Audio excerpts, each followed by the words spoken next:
সরে যা।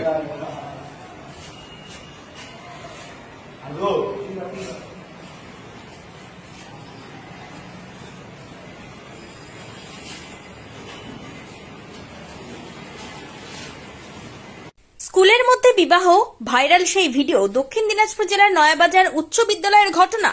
Viral video দেখা যাচ্ছে নয়াবাজার উচ্চ বিদ্যালয়ের এক ছাত্র স্কুলেরই এক ছাত্রীর মাথায় সিঁদুর পরিয়ে দিচ্ছেন, যে ঘটনা বর্তমানে সোশ্যাল মিডিয়ায় ভাইরাল।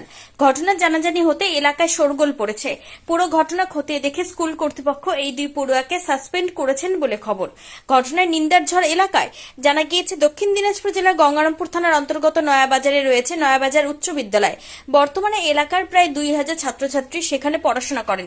দীর্ঘদিন ধরে পড়াশোনায় সুনাম ধরে রেখেছে এই স্কুল বলে জানা গিয়েছে। কিন্তু হঠাৎ নয়াবাজার উচ্চ বিদ্যালয় স্কুলের একটি ভিডিও ভাইরাল। যে ভিডিওতে দেখা যাচ্ছে নয়াবাজার উচ্চ বিদ্যালয়ের একাদশ শ্রেণীর এক ছাত্র সপ্তম শ্রেণীর এক ছাত্রীর মাথায় সিঁদুর পরিয়ে দিচ্ছেন। স্কুলের মধ্যে এমন কাণ্ডের ভিডিও রীতিমতো সামাজিক মাধ্যমে ভাইরাল। স্কুল কর্তৃপক্ষের দাবি, তাদের নজর এড়িয়ে এমন ঘটনা ঘটেছে। তবে তারা ঘটনা জানতে পেরে ওই দুই পড়ুয়াকে কিছুদিনের জন্য সাসপেন্ড করে দিয়েছেন। এদিকে এমন ভিডিও সামাজিক মাধ্যমে ভাইরাল হওয়ার পরেই এলাকায় শোরগোল পড়ে গিয়েছে। নিন্দার ঝড় উঠেছে এলাকায়। রাত্রিবেলা যখন 9টার পরে আমি দেখতে পেলাম যে ওই নয়াবাজার উচ্চ বিদ্যালয় হিসেবে যে ভিডিওটা ভাইরাল হয়েছে, ঠিক আছে, ওটা হচ্ছে মর্নিংয়ের টাইমে করেছিল আর কি। তো ওদেরকে সাসপেন্ড করা হলো। 3টে ছেলে ছিল, একটা মেয়ে ছিল ক্লাস 7-এ পড়ে। ওরা হচ্ছে একটা ভিডিও করতে চাইছিল, মানে এখন যে সমস্ত ফেসবুকে ভিডিও হয়, একটা আবির টাবির দিয়ে সমস্ত ভিডিও। তো যাই হোক, ওটা মাস্টারদের সাথে আসার পরে ওরা হচ্ছে ছেলে 3টেকে রাস্টিকেট করা হলো 3 মাস। আর মেয়েটিকে আজকে আমরা তখন আমার সমস্ত প্রাক্তন স্টুডেন্টদেরকে যারা আমরা স্কুলে পড়েছি, ঠিক আছে, আমরা স্কুলকে একটা মন্দির হিসেবে আমরা মানি। প্লাস কালকে আমাকে বিভিন্ন জায়গা থেকে ফোন আসছে যে ভাই কিংবা বন্ধু, ঠিক আছে, স্কুলটা একটু দেখ। আমাদের স্কুলে তো যতই ছোট হোক কিংবা একটা গ্রামের স্কুল হোক, ঠিক আছে, কিন্তু স্কুলটার প্রচুর নাম আছে, ঠিক আছে। আজকে বিভিন্ন স্কুলে হোক, যেখানে হোক, যা খুশি কাজ হয়েছে, কিন্তু আমাদের নয়াবাজার স্কুলে আজ পর্যন্ত কোনো সময়ের জন্য এরকম একটা বাজে কাজ, নোংরামো কাজ হয়নি। কিন্তু সেটা আমরা হতে দেবো না। যার জন্য আমি রাতে সবাইকে ফোন করে বলে দিই যে সবাই কালকে যাবো, দরকার বলে স্যারের সঙ্গে কথা বলবো। যাই হোক, কিছুদিন আগে আমাদের যে হেড টিচার ছিল উনি রিটায়ার হয়ে যায়। এখন যে আছে আমাদের বোঝেন স্যার, উনি যে টিআইছে আমাদের, তো ওনার সঙ্গে আমরা সব যোগাযোগ করলাম। যোগাযোগ করার পরে ছেলে 3টে তার পরিবারকে নিয়ে আসা হলো। নিয়ে আসার পরে তারপরে যে মেয়েটাই আগে এসেছিলো, তো সম্পূর্ণ কিছু বলা হলো। বলা হওয়ার পরে সে ভিডিওটা আস্তে আস্তে বিভিন্ন জায়গায় ছুটে গেছে। এখন এখানে সিদ্ধান্ত নেওয়া হলো যে ভিডিওটা সেইভাবে আমরা হাতের নাগাল পাচ্ছি না, যার জন্য ওটা আমরা সাইবার ক্রাইম অলরেডি ফোন করা হয়ে গেছে যে ওইখান থেকে যেখান থেকে মানে ভিডিওটা আপাতত এখন ছড়ে গেছে, যেটা ভাইরাল হয়ে গেছে, সেটা সাইবার ক্রাইম থেকে বন্ধ হবে। আর বাদ দেখি যেটা স্কুল টিচাররা, আমাদের যে টিচাররা আছে, তারা যে সিদ্ধান্ত নিলেন ওটাতে আপাতত সবাই ফাইনাল হয়ে গেল। ছাত্রছাত্রীদের প্রতি তোমাদের কি বার্তা থাকবে?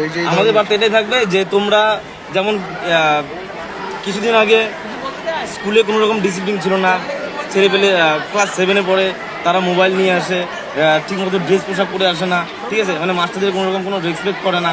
তো আমাদের টাইমে তো এটা ছিল না, ঠিক আছে। সেই জিনিসটা খুব খারাপ লাগে যে একটা স্টুডেন্ট, একটা মন্দির, তো সে যদি তার বাবা মাকে ভালো না বাসতে পারে, সে টিচারকে কী করে ভালোবাসবে? টিচারকে যদি ভালো না বাসতে পারে, বাবা মাকে কী করে ভালোবাসবে?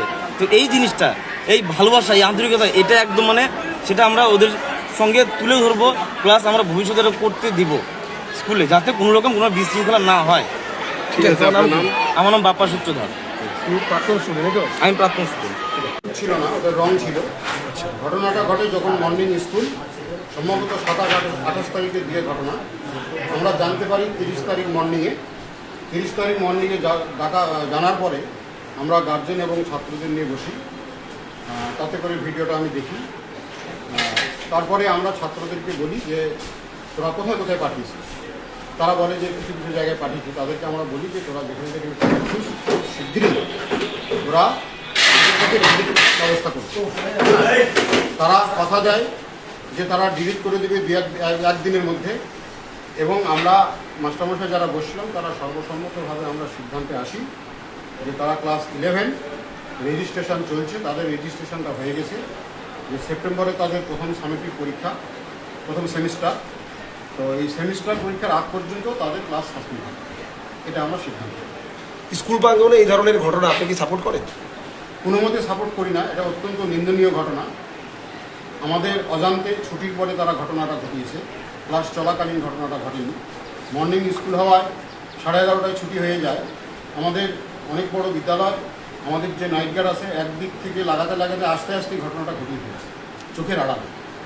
দেখা যাচ্ছে যে দুজন করেছে সে দুজনের বয়সই খুবই অল্প, এমনকি দেখা যাচ্ছে তার ভিডিও ভাইরাল হয়েছে, প্রায় প্রচুর লোক দেখেছে। এটা তো তাদের একটা সম্মানহানিও হতে পারে। এই বিষয়টা আপনি কি- চারজনের বয়সই কম, ছেলে 3টা ক্লাস 11-এ পড়ে, মেয়েটা ক্লাস 7-এ পড়ে। ভাইরাল হওয়াতে আরও বিষয়টা আমাদের দিক থেকে অত্যন্ত লজ্জার হয়ে গেল আর কি। স্কুলের মান সম্মান এবং এলাকার যে একটা মান সম্মান আছে সেটা অনেকটাই হানি ঘটলো বলে আমি মনে করি। আমরা চেষ্টা করছি আগামী দিনে যাতে এরকম কোনো ঘটনা না ঘটে। ইতিমধ্যেই এখানকার লোকাল যারা নেতৃত্ব আছে তারা এসেছিলেন, তাদের সাথে দীর্ঘ আলাপ আলোচনা হলো। তারা আমাদেরকে কড়া হাতে এসব বন্ধ করার অনেকটা মানে হাত খুলে করাটা তারা স্বাধীনতাও দিয়ে গেলেন, যেটা আগে অনেক সময় আমরা করতে চাইলেও করতে পারিনি, আমাদের হাত অনেকটা বাধা ছিল।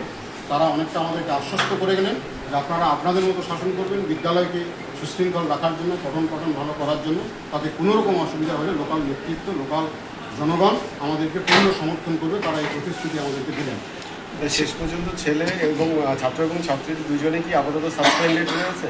হ্যাঁ, আপাতত মেয়েটি যেহেতু ক্লাস 7-এ পড়ে, তার সেকেন্ড সামেটিভ পরীক্ষা আগস্টে, তাকে শুধু জুলাইটা সাসপেন্ড রাখা হলো। তো আগস্টে পরীক্ষা দিতে পারে আর তারা ফার্স্ট সেমিস্টার পরীক্ষা দিতে পারে।